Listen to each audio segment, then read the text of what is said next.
سڵاتان لێبێ بەڕێزان بەخێر بێن بۆ تاقیکردنەوەی بیستەم تست 20 پرسیاری یەکەم.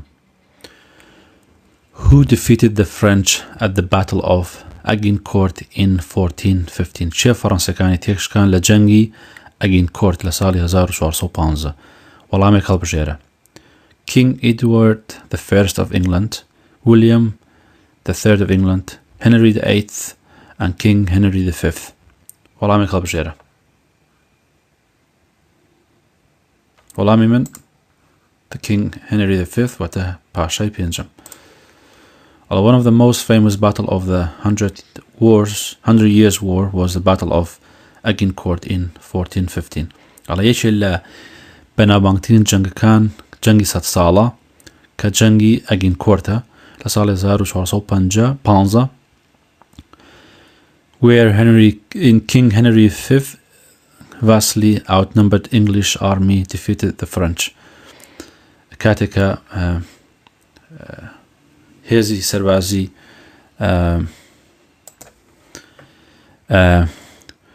کە هێزی ئارمی یان هێزی سەربازی ئینگلیزەکان کەمتر بوون لە فەڕەنسەکان بەڵام فەڕەنسەکانیان هەر تێکشکاند. where King Henry the Fifth vastly outnumbered English army defeated the French. وازام لە هینی ڕابردووە لە تاقیکردنەوەیکی ڕابردووە ئەگە هەڵە نیم کامیان بوو باسیەم پرسیارەی کرد وتی outnumbered English army بوون بە غەڵەت دیارە ئەگە پێم وابێ وتومە ژمارە ئینگلیزەکان زیاتر بوون بەڵام لە بەرەوەی شاشی تەلەف کۆمپیوتەرەکەم تۆزە ڕوونە جاروبار چاوم ڕێشکە و پێشکەیەکە لەسەر شاشەکە و لێرە کە بینم بە جوانین شا vastly outnumbered English army واتە ژمارەی سەربازەکانی ئینگلیز کەمتر بوون بەڵام هێزی فەڕەنساک تێکشکاند.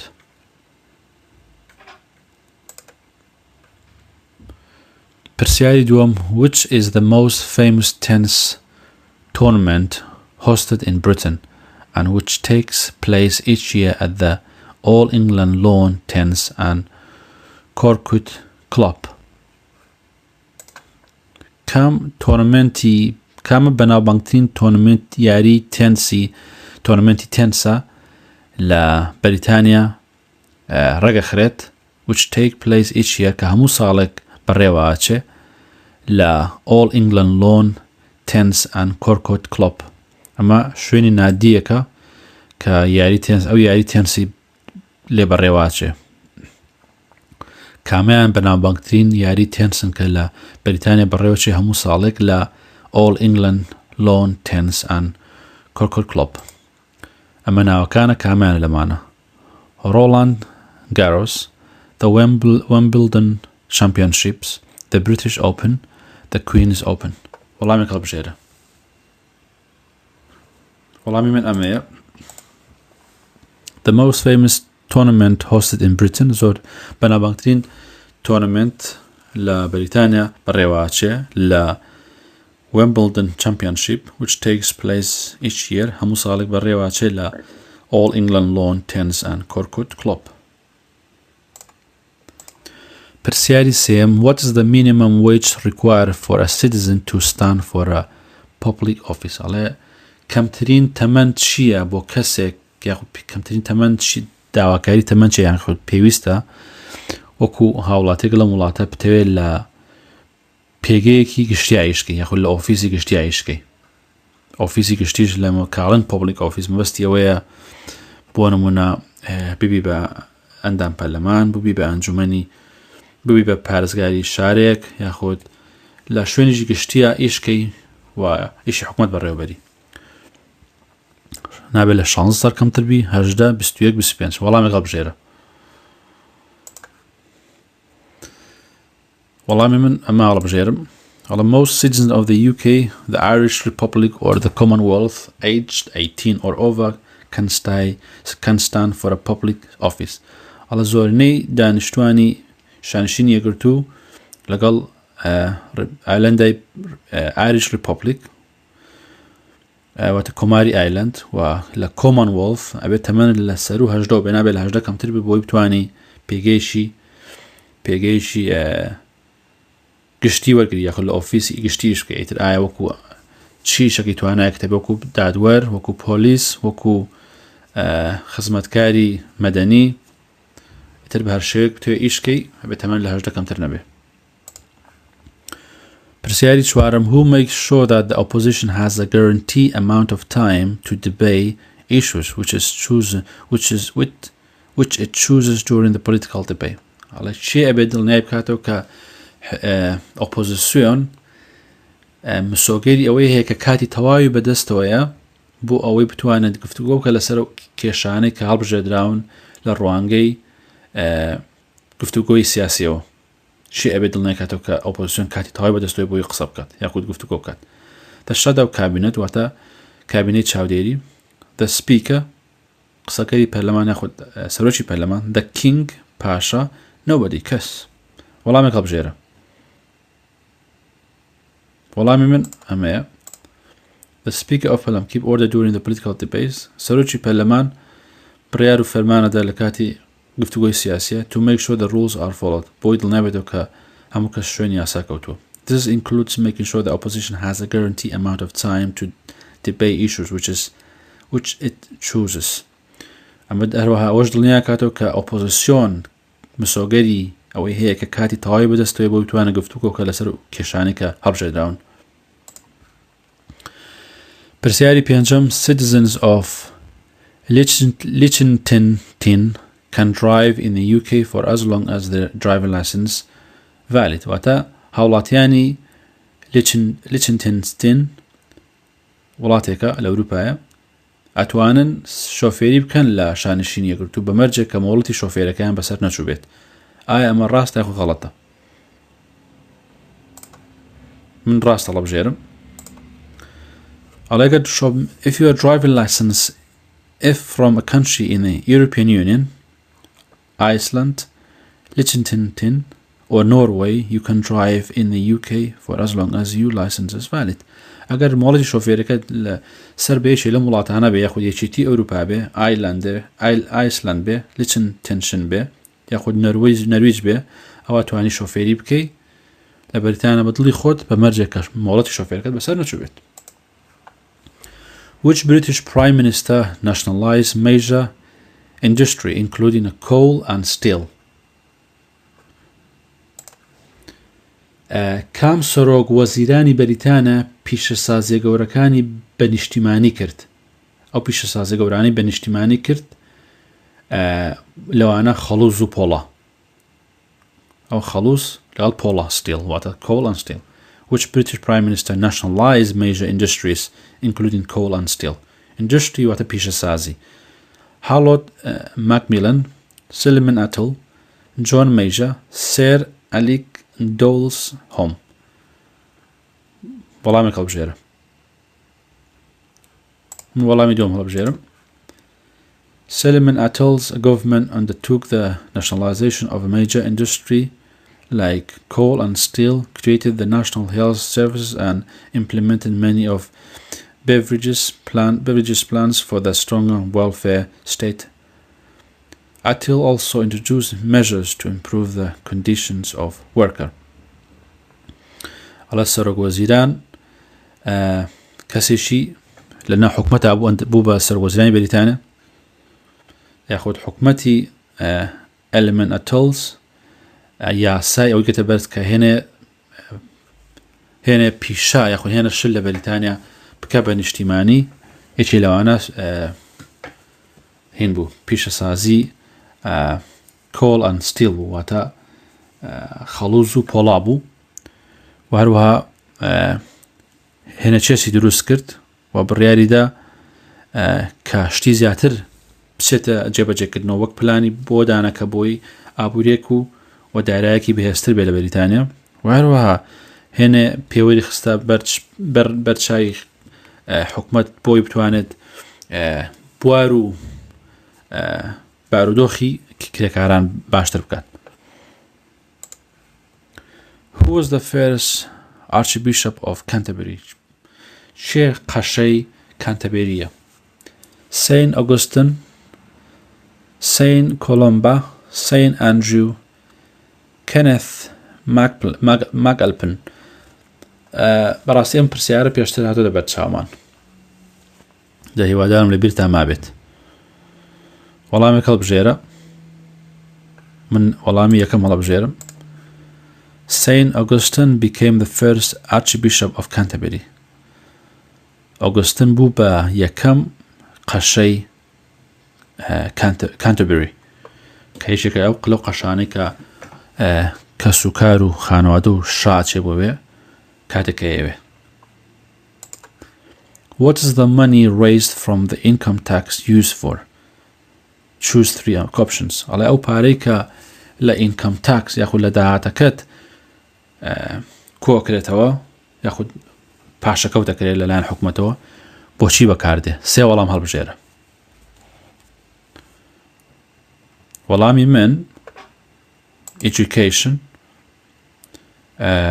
police and armed forces roads واتە ئەو پارەی کە تۆ ئەیدەی بادوشت بۆم سێ بەشە بەکاردێ پێم وایە باوەڕێم ببینین بەڵێ ئەو پارەی کە تۆ ئەیدەی بۆ تەکسەکە لە ئینکەم تەکسە لەو داهاتی کە هەتا تەکسی لێدرێ پارە بۆ ئەمانە بەکاردێ education پەروەردە police and armed forces بۆ پۆلیس و هێزی سەربازی roads بۆ جادەکان money raised from the income tax pays for the government services such as roads, education, police and the armed forces ئەو پارەی کە کۆکرێتەوە لە ئیشەکەت ئەدرێ بە خزمە گوزارەکانی حکوومەت وەکو جادوبان پەروەردە پۆلیس و هێزی سەربازی What name is given to the clock tower at the House of Parliament in honor of Queen Elizabeth II Diamond Jubilee in 2012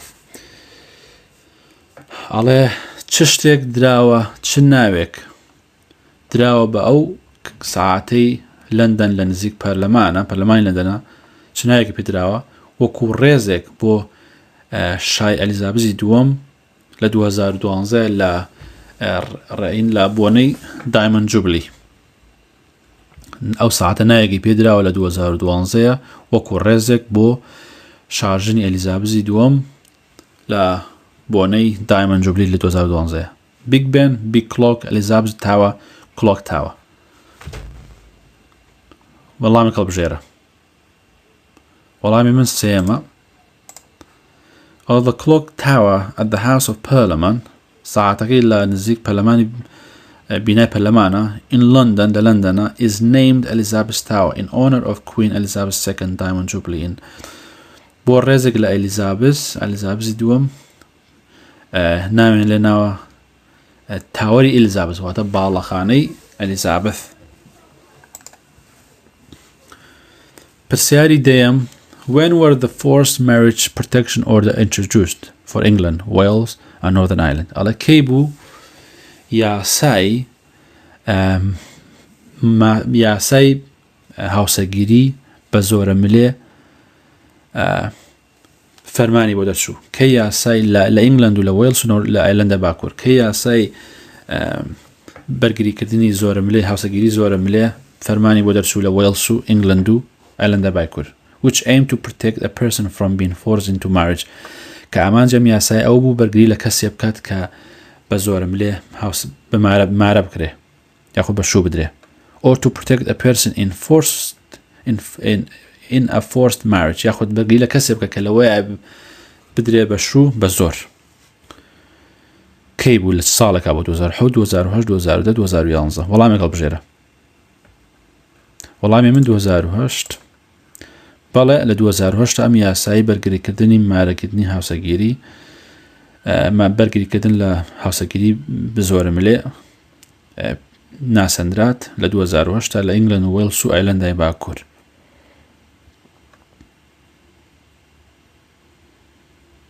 لەسەر بنەمای یاسای بەرگری مەدەنی لە 2007 ئەم یاسای پێشتر هەبووە لەسەر بنەمای بەرگریکردنی مەدەنی بەڵام لە 2008 جێبەجێکرا لەسەر بنەمای بەرگریکردنی هاوسەگیری بە زۆرە ملێ پرسیاری یانزەم Whose details are not listed in the phone book ئەڵێ زانیاری چیە یاخود زانیاری چیە لە کتێبی تەلەفۆنانیە لەم وڵاتە کتێبێکەیە بە ناوی فۆن بووکەوە زانیاری هەموو کەسی تایە تەلەفۆن و ژمارە ئەو شتانە لە هەموو کۆمپانیە و ڕێکخراوێک بەڵام ئەڵە ژمارەی شێ لە ئەو لەوەیانێ لەو کتێبەیانی. The King, MPs, SMs and MSPs, MEPs, all of above. ژمارەی شێ لەو کتێبەیانێ. وەڵامی هەڵبژێرە. وەڵامی من The King. ئەڵە وەڵامی هەموو کەسەکان ئەندام پەرلەمانە، ئی سەنەتە، ئەندام پەرلەمانی بەرین ئینگلەندە، سکۆتلەندە، ئی وێڵسە لەو کتێبەیە هەیە. ئەو کتێبە لەلایەن بیتیەوە بڵاو دروست دەکرێت، کۆمپانیای بیتی، بەڵام زانیاری شای ئەم وڵاتییانە. Which of the following words comes from the Norman French؟ ئەڵە کامێ لە موشانەی خوارەوە هاتووە لە نۆرمانەکانەوە کە خەڵکی فەڕەنسا بوون کاتی خۆی لە بەریتانیا بوون. کاموشانە؟ Apple, Beauty, Cow, Summer. وەڵامێک هەڵبژێرە.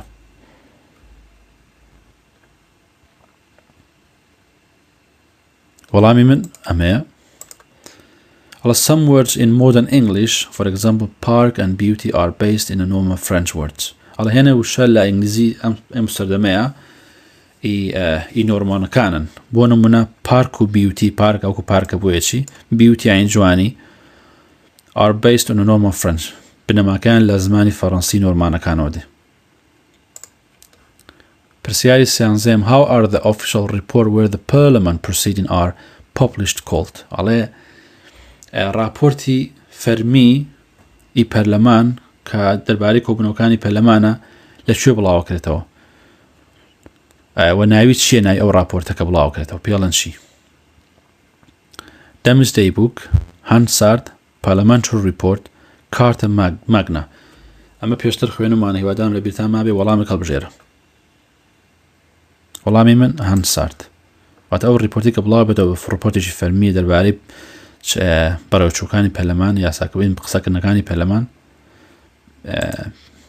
پێڵێن هانسارد proceedings in Parliament، واتە کۆبوونەوەکانی پەرلەمان are broadcast in a television and published in an official report called Hazard. واتە لە تەلەڤیزۆن بڵاوکرێتەوە، پەخشەکرێت و بڵاویژەکرێتەوە بە ریپۆرتێکی فەرمی کە پێوتێت هانسارد. How many Senate members does the Welsh government have؟ ئەڵێ حکومەتی وێڵز یاخود پەرلەمانی وێڵز چەند ئەندامی هەیە لە سەنەتەکەی خۆیان کە ئەندامی پەرلەمانە؟ 40، 50، 60، 75. وەڵامێک هەڵبژێرە. وەڵامی من سێمە 60. بەڵێ حکومەتی وێڵز یاخود پەرلەمانی وێڵز 60 ئەندامی هەیە کە هەڵبژێردراون کە هەموو 4 ساڵێک جارێک هەڵبژاردنەکەن و هەڵبژێردن و هەموو 4 ساڵێک جارێک هەڵبژێردن کە ئەم هەڵبژێردنانە کرێت و ئەو ئەندام پەرلەمانەش هەڵبژێردن کە پێڵەن proportional representation، واتە نوێنەرایەتی ڕێژەیی، واتە ئەو کەسانی کە وەکوەوەی کە سەر ئینگلند هەڵە first past the post، بەڵام لە سکۆل لە وێلش پێڵم proportional representation، واتە ئەو کەسەی بەپێ ئەو نوێنەرایەتیکردنەی ئەو بەشەی کە دەنگکردنێکی وەریگرتووە نوێنەرایەتیەکە. پرسیاری 15 Catherine Parr, the 6th wife of Henry VIII, was a cousin of Annie Boleyn. ئەڵێ Catherine Parr کە شەشەم خێزانی هەنری هەشتەم بوو، ئامۆزای خود پورزای هین بوو، ئانی بۆلین بوو. ڕاستە یاخود غەڵەتە؟ وەڵامی هەڵبژێرە. من وەڵامی دووەم هەڵبژێرم. Catherine Howard was a cousin of Annie Boleyn. بەڵێ Catherine، بەڵام Catherine Parr نا، Catherine Howard ئامۆزای Annie Boleyn بوو. Who deals with cases involving personal injury, family matters, breach of contract and divorce in Scotland؟ ئەڵە چێ مامەڵە لەگەڵ کێشەکانی زاماربوونی کەسیەکە، کێشەی خێزانی، پێشێرکردنی گرێبەست یاخود تەلاقەکە لە سکۆتلەندە، کێ مامەڵە لەگەڵ و کێسانەکە لە سکۆتلەندە؟ County courts، the sheriff courts، the crown courts، the high courts. لە بریتانیا چێ؟ ئەمانە جاری وایە بە وشەیە گۆڕانکاری بەسەر شتەکەی دێ. بۆ من ئەمسا who deals with the cases involving personal injury ڕاستەخۆ ناڵێ who deals with a serious ئەگە بیوتە serious یەکسەر هەڵبژاردەکە ئاگۆڕانجا دایمە سەرنج بخەنە سەر وشەکان باشە زۆر زۆر گرنگە کامیانە وەڵامی هەڵبژێرە وەڵامی من the sheriff court ئەڵێ county court deals with a wide range of civil dispute واتە ئەڵێ county court مامەڵە لەگەڵەکە چەنەها کێشەی ناکۆکی مەدەنی this include people trying to get back money ئەمە پێکاتوە لەمەی کە خەڵک بدوێ پارەکەی قەرزەکەی پارە وەرگرتەوە بەگو قەرز کە دایەتی بە کەسێک cases involving personal injury واتە هینێک بێت دۆسیەک بێت کە پەیوەندی بە کەسێک بێت برینە زامار و بێت بۆ نمونە یاخود family matters کێشەی خێزانی breach of contracts پێشەرکردنی گرێبەست and divorce و تەلاقکردن لە سکۆلەندا most of these matters are dealt with the sheriff courts ئەڵە زۆرێک لەم کێشانە لە شەریف کۆت کۆتایی پێ یاخود یەکلای یەکرێتەوە پرسیاری حەڤەیەم what was the symbol of York during the wars of Raw ئەڵێ هێمای یۆرک چی بوو لە جەنگی ڕۆزە پێشترم ما خوێندە و باسمان کردووە لە بیرتان نەچێت هێمای یۆرک چی بوو هێمای لانکاستە چی بوو هێماکەیان گوڵێکی سوور بوو گوڵێکی سپی بوو گوڵێکی ڕەش بوو گوڵێکی مۆر بوو وەڵامی هەڵبژێرە وەڵامی من ئەمەیە The symbol of York during the wars of the Rose was white rose بەڵام لە بیرتانە چێ من بیرتان دێنمەوە گوڵە سوورەکە هێمای لانکاستەر بوو According to the 2011 census what percentage of the population identify themselves as a Jewish بە پێی سەرژمێرەکانی 2011 لە سەدا چەندی دانیشتوان خۆیان بە جوولەکە ئاناسێنن ئیترەمە ڕێژەکانە ڕێژەیە هەڵبژێرە پرسیاری هەژدەیەمە پرسیاری هەژدەم لە سەدا کەمتر 0.5 خۆیان بە جوولەکە ئاناسێنن بەڵێ پرسیاری نۆزدەیەم during which government the parliament passed a law giving women the right to equal pay and made it illegal for employers to discriminate against women because of their gender ئەڵە لە سەردەمی چ جوڵانەوەیەک بوو کە پەرلەمان یاسایەکی دەرچواند بۆ ئەوەی مافتن بە ئافرەتان بۆی پارەیان وەکو پارە وەرگتن موچەکەیان وەکو پیاوە بێ یەکسان بێ و هەروە کردی بە نایاسایی کە فەرقوژیایی نەبێت لە دژی ئافرەتان لەسەر بنەمای جەندە لەسەر بنەمای جەندە واتە ڕەگەزیان واتە دوو شت یەکەم شت مافیان پێدرا کە بتوانن هەمان پارە وەکو پیاوەرگرن یەکسان بێ و هەروە بوو بە شتێکی نایاساییش بۆ ئەوەی فەرقوجایی بکرێت لە بینی ڕەگەزەکانە وەکو ئافرەت لە چ کاتی بزوتنەوەیەکا بوو the punk movement the enlightenment the swinging 60s the suffrage باسی ئەممان کردوم پرسیارە پێشتر هاتۆتە ڕێ وەڵامێک هەڵبژێرە وەڵامی من ئەمەیە the swinging 60s The swinging 60 was a time when the parliament passed the new laws giving a woman the right to equal pay and made it illegal for employers to discriminate against women because of their gender. ئەڵێ لە سەدەکانی swinging 60 واتە سەدەکانی 1960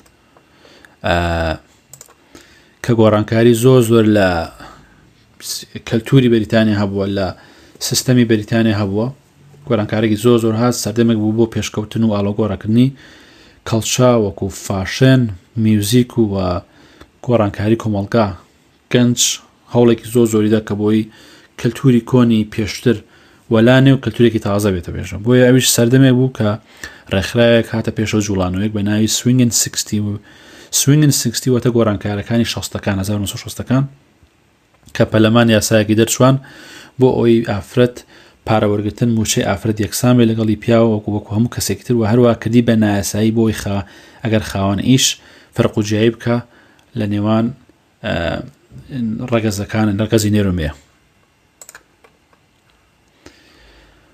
پرسیاری بیستم what name is given to the member of the House of Lords ئەڵێت چ ناوێک دراوە بە ئەندامەکانی House of Lords Cabinet Cavaliers Peers Housestead ئەگەر لە بریتانیا چ پێشتر باسی ئەومان کردووە چ ناوێک دراوە بە ئەندامەکانی House of Lords کە بەشێکە لە پەرلەمان بەڵام ئاستێکی باڵاتریان هەیە لە House of Commons وەڵامێک هەڵبژێرە وەڵامی من the Peers member of the House of Lords known as a Peers ئەندامانی House of Lords ناساون بە Peers are not elected by the people and do not represent constituency واتە ئەڵێ لەلایەن خەڵکەوە هەڵ نەبژێدران وهروەها نوێنەرایەتی دەستور ناکەن.